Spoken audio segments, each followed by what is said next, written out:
2번으로 넘어가서 이온 반지름인데 그럼 이온은 당연히 이온의 사이즈를 대표하겠지.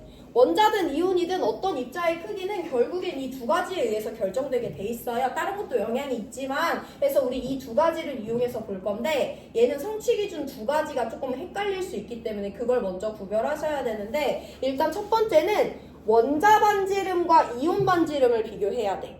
이 성취 기준이 무슨 내용인지 한번 볼 건데요. 자, 여기 제가 누구를 예시로 들어볼 거냐면 7번 질소 원자를 예시로 들어볼게요. 얘 7번 질소 원자지. 플러스 7에 전자 7개 갖고 있잖아. 지난 시간 내용 기억해보세요. 이 질소 원자는 지금 안정해, 불안정해?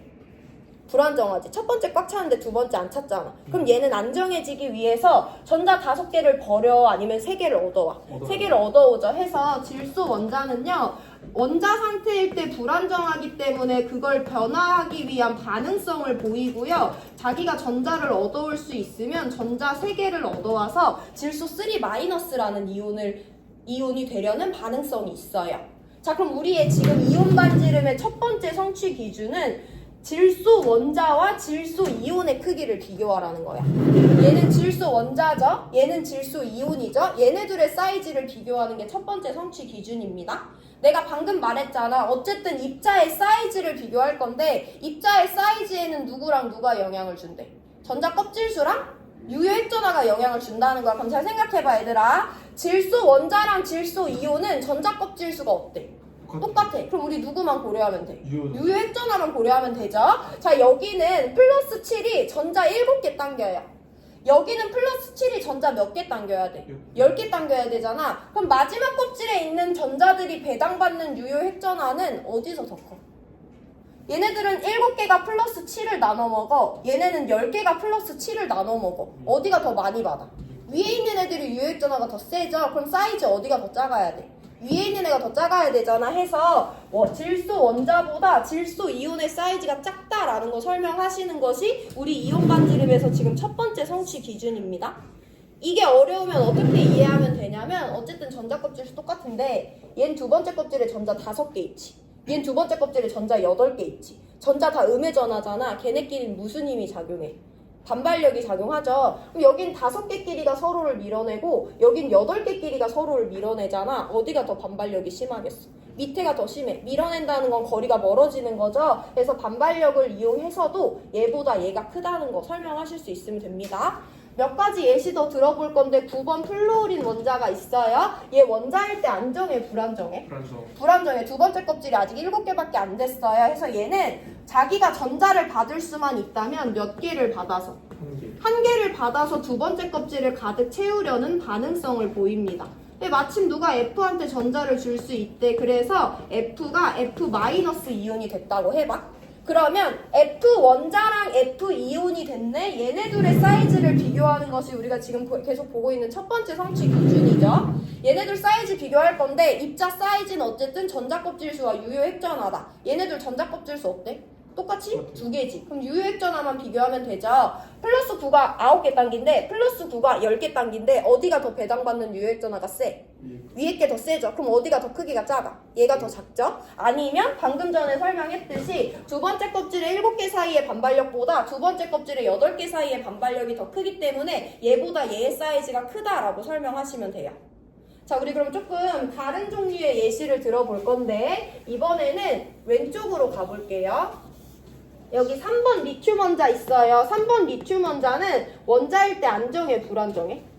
불안정하지. 첫 번째 2개, 두 번째 1개밖에 없어요. 그럼 얘는 1개를 버려 7개를 얻어와. 1개를 버리잖아. 해서 리튬은요 원자일 때 불안정하기 때문에 전자를 버릴 수만 있다면 1개를 버려서 리튬 플러스가 되려는 반응성이 있습니다. 그럼 우리 지금 리튬 원자가 있어요. 리튬 양이온이 있어요. 얘네들의 사이즈를 비교하는 것도 이온 반지름 첫 번째 성취 기준인 거죠. 비교해봅니다. 리튬 원자랑 리튬 양이온은 전자 껍질수가 같아, 달라? 다르지. 누가 더 많아? 리튬 원자가 더 많죠? 유효액전화 비교해볼 건데 풀3이 3개를 당긴대. 풀3이 2개를 당긴대. 유효액전화 어디서 더 세? 이온에서 더 세죠. 그럼 얘는 전자 껍질 수도 더 적고 유효 핵전화도 더 센 거야. 그럼 당연히 사이즈는 누가 더 작아? 리튬 양이온이 더 작다라고 설명하실 수 있으면 되죠. 전자 껍질수가 영향을 좀 크게 줍니다. 한 번 더 보고 일반화 시킬 건데요. 11번 나트륨 원자 봅니다. 11번 나트륨 원자는 안정해, 불안정해? 불안정하지. 얘는 버릴 수만 있다면 전자 몇 개를 버려서? 한 개를 버려서 첫 번째 껍질에 2개, 두 번째 껍질에 8개까지만 가득 채운 11번 나트륨 플러스가 되고 싶어하는 애예요. 그럼 나트륨 원자랑 나트륨 플러스의 사이즈를 비교하는 것이 우리 지금 첫 번째 성취 기준이죠. 사이즈 비교해봅니다. 전자 껍질 수는 어디가 더 적고? 나트륨 플러스에서 전자 껍질 수 하나 더 적고 유효액전화 어디서 더 세니까? 나트륨 플러스에서 유효액전화가 더 세니까 사이즈는 당연히 얘가 더 작을 수밖에 없어요. 자, 그래서 우리 지금 서로 같은 원소에 대해서 원자 상태일 때랑 이온 상태일 때 사이즈를 비교해봤는데 얘네들을 한번 일반화 시켜볼 거다. 자, 그럼 보시면 여기 있는 비금속 애들은 원자가 전자가 5개고 6개고 7개지. 얘네들은 원자 상태일 때 불안정하잖아요. 그래서 안정해지기 위해서 전자를 3개를 얻거나 2개를 얻거나 1개를 얻어서 음이온이 돼. 우리 이런 애들 뭐라고 불렀냐면 비금속이라고 불렀어요.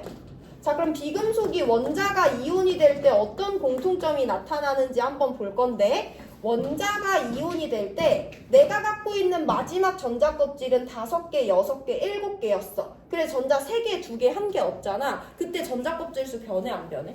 안 변해. 그냥 내가 갖고 있던 껍질만 가득 채우기 때문에 전자 껍질 수는 안 변해요. 근데 전자의 개수가 변하지. 전자가 3개든 2개든 1개든 늘어나잖아. 그럼 반발력이 더 세게 작용하니까 비금속은 원자가 이온이 되는데요. 원자보다 음이온의 사이즈는 항상 클 수밖에 없어요. 전자 껍질 수는 똑같지만 전자의 개수의 증가로 인해 반발력이 커지기 때문에 이렇게 일반화 시키시면 됩니다.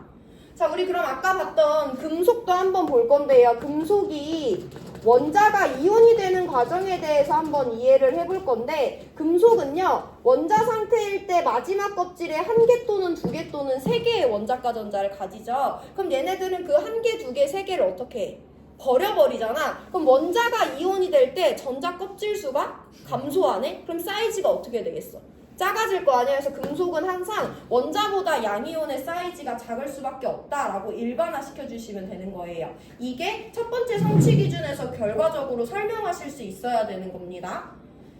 비금속 애들은 이온이 될 때 전자 껍질 수는 안 변하는데 전자의 개수가 3개 더, 2개 더, 1개 더 늘어나면서 음이온이 되잖아. 그럼 전자 사이에 반발력이 작용하기 때문에 질소 원자보다 질소 음이온이, 산소 원자보다 산소 음이온이, 플루오린 원자보다 플루오린 음이온의 사이즈가 항상 큽니다.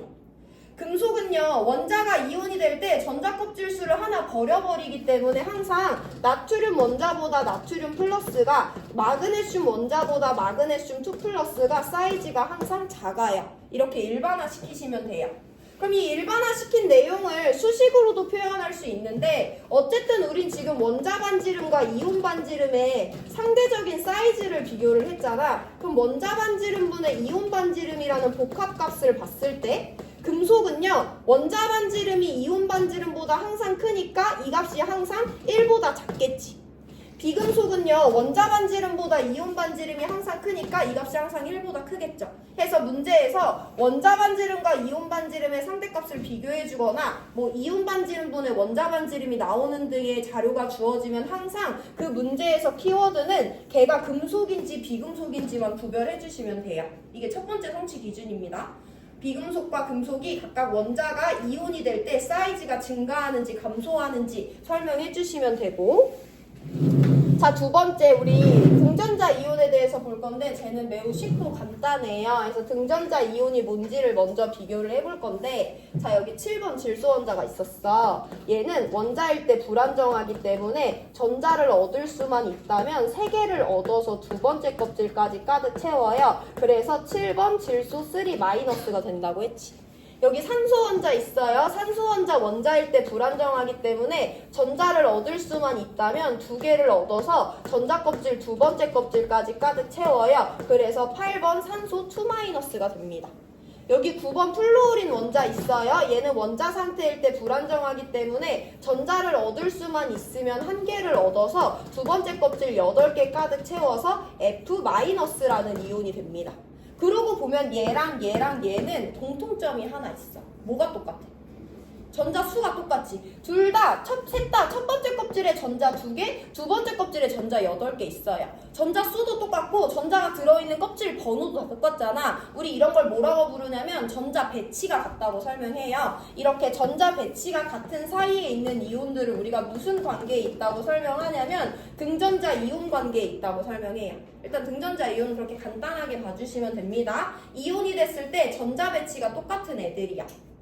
야, 그럼 이제 마지막이다 얘들아. 이 세 가지 등전자 이온 N3-O2-F-의 사이즈를 비교할 거야. 어쨌든 입자의 사이즈는 뭐랑 뭐를 비교하면 된다. 전자 껍질 수랑 유효 핵전화야. 근데 얘네 등전자 이온이잖아. 전자 껍질 수뿐만 아니라 전자 개수까지 다 똑같죠. 그럼 누구로만 비교하면 돼? 유효 핵전화로만 비교하면 돼요. 풀7이 10개 당겨요. 풀8이 10개 당겨요. 풀9가 10개 당겨요. 어디서 제일 크기가 작겠어? 7번보다 8번보다 9번에서 10개를 당기는 힘이 더 세기 때문에 이 셋 중에 얘가 제일 작다라는 거 설명하시는 것이 두 번째 성취 기준이 되는 거예요. 등전자 이온. 같이 봅니다. 이주기 비금속 애들은요. 원자가 전자가 5개, 6개, 7개이기 때문에 얘는 전자 3개를 얻어서 얘는 전자 2개를 얻어서 얘는 전자 1개를 얻어서 결국에는 이주기 18쪽에 네온 원자랑 전자 배치가 똑같아져요. 그렇기 때문에 이 이온들은 전자 배치가 똑같은 사이에 있다 해서 등전자 이온이라고 부르는데 우리한테 중요한 건 얘네들의 크기를 비교하는 것인데 어쨌든 입자의 크기는 전자 껍질수와 유효 핵전화 두 가지로 비교를 합니다. 근데 등전자 이온이기 때문에 전자 껍질수 다 똑같고요. 유효 핵전화로만 비교해 주시면 되는데 풀7이 10개 당기고 풀8이 10개 당기고 풀9가 10개 당기면 여기 있는 10개의 전자들이 각각 배당받는 유효 핵전화는 점점 세질 수밖에 없죠. 그래서 사이즈가 점점 작아진다고 보시면 됩니다. 자, 그럼 마지막 질문인데 여기 있는 이 3개 원자들은 다 이주기 18쪽 네온이랑 전자 배치가 똑같아지잖아. 또 이온이 됐을 때 네온 원자랑 전자 배치가 똑같은 애들이 또 있어. 어딨어? 어딨어 얘들아? 눈 씻고 찾아보세요. 저 3주기. 3주기에 있는 금속 애들은 세 번째 껍질에 전자 하나 있죠. 세 번째 껍질에 전자 2개 있죠. 세 번째 껍질에 전자 3개 있어요. 그럼 얘네들은 7개, 6개, 5개를 얻는 게 아니라 1개, 2개, 3개를 버리고 2주기 18쪽인 네온이랑 전자 배치가 같아지죠. 그래서 여기 1번부터 20번 중에 안정한 이온이 네온 원자랑 같은 애들은 7번 질소 3-, 8번 산소 2-, 9번 F- 뿐만 아니라 11번 나트륨 플러스, 12번 마그네슘 2 플러스, 13번 알루미늄 3 플러스도 모두 다 이온이 됐을 때 네온이랑 전자 배치가 똑같아요. 이 6개가 등전자 이온 사이에 있습니다. 등전자 이온이라는 건 이 6개의 이온은 모두 다 전자 배치가 첫 번째 껍질에 전자 2개, 두 번째 껍질에 전자 8개 있다는 거잖아. 그럼 우리 얘네들의 사이즈를 비교할 건데 전자 껍질 수는 똑같아요. 근데 얘는 가운데서 풀7로 당기고 풀8로 당기고 풀11로 당기고 12로 당기고 13으로 당기잖아. 사이즈는 점점 어떻게 된다? 작아진다라고 설명해 주시면 되죠. 이게 등전자 이온에서 우리가 종합적으로 설명할 수 있어야 되는 거예요. 등전자 이온은 전자 배치가 똑같기 때문에 전자 껍질 수가 아닌 유효 핵전화만 이용해서 비교해 주시면 되고요. 그럼 얘네들은 원자 번호가 커질수록 가운데 핵전화가 커지는 거기 때문에 점점 사이즈가 작아진다는 거지. 자, 그럼 내가 지난 시간에 1번부터 20번까지 외워오라고 했는데 그럼 네온 말고 3주기 18쪽인 아르곤 원자랑 전자 배치가 똑같아지는 애들이 누가 있는지 볼 건데 3주기 18쪽인 아르곤이랑은 일단 누가 똑같아지냐면 3주기 비금속 애들이 전자 3개, 2개, 1개 얻어서 아르곤 원자랑 전자 배치 똑같아지죠. 그리고 또 누가? 4주기 금속 애들이 전자 1개, 2개 버려서 아르곤 원자랑 똑같아지죠. 그래서 15번 인이 전자 3개 얻어서 16번 황이 전자 2개 얻어서 17번 염소가 전자 1개 얻어서 19번 칼륨은 전자 1개 버려서 20번 칼슘은 전자 2개 버려서 결국엔 3주기 18쪽인 아르곤 원자랑 전자 배치가 같아져요. 그럼 얘네들의 사이즈 비교할 건데 얘네들은 모두 다 첫 번째 2개, 두 번째 8개, 세 번째 8개를 가득 채운 등전자 이온이잖아. 그럼 누구로만 비교하면 돼? 유획전화를 이용해서 15, 16, 17, 19, 20의 힘으로 당기기 때문에 오른쪽으로 갈수록 등전자 이온끼리에서도 사이즈가 점점 작아진다 라고 설명하시면 이온 반지름에서 성취 기준 2개 다 끝난 거예요. 자, 오늘 개념은 여기까지 하고 정리하고 문제풀이 들어갈 건데 원자 반지름 주기성에 따라서 비교하시면 돼요. 원자 반지름은 이 원자의 사이즈를 대표하는 개념으로서 이 두 가지로 설명하고요. 원자 번호 커지면 같은 주기에서 원자 반지름 작아지고요. 같은 주기에서 원자 번호 커지면 원자 반지름 점점 커집니다. 이온 반지름은 성취 기준이 2개 있었는데 첫 번째 성취 기준을 구체적인 예시로 들어보면 산소 원자랑 산소 2-의 사이즈 비교할 수 있냐는 거야. 나트륨 원자랑 나트륨 플러스의 사이즈를 비교할 수 있냐는 거야. 동일한 원소인데 원자 상태랑 이온 상태의 사이즈를 비교할 수 있냐는 것이 첫 번째 성취 기준이었어요. 자, 두 번째 등전자 이온은 동일한 원소끼리가 아니라 전자 배치가 같은 서로 다른 이온, 원소의 이온인 얘네들의 사이즈를 비교할 수 있냐고 물어보는 거였어요. 어쨌든 모든 입자의 사이즈는 이 두 가지 변수만을 이용해서 비교해 주시면 됩니다. 밑줄 치고 문제풀이 들어갈 건데 교과서 82페이지 피세요.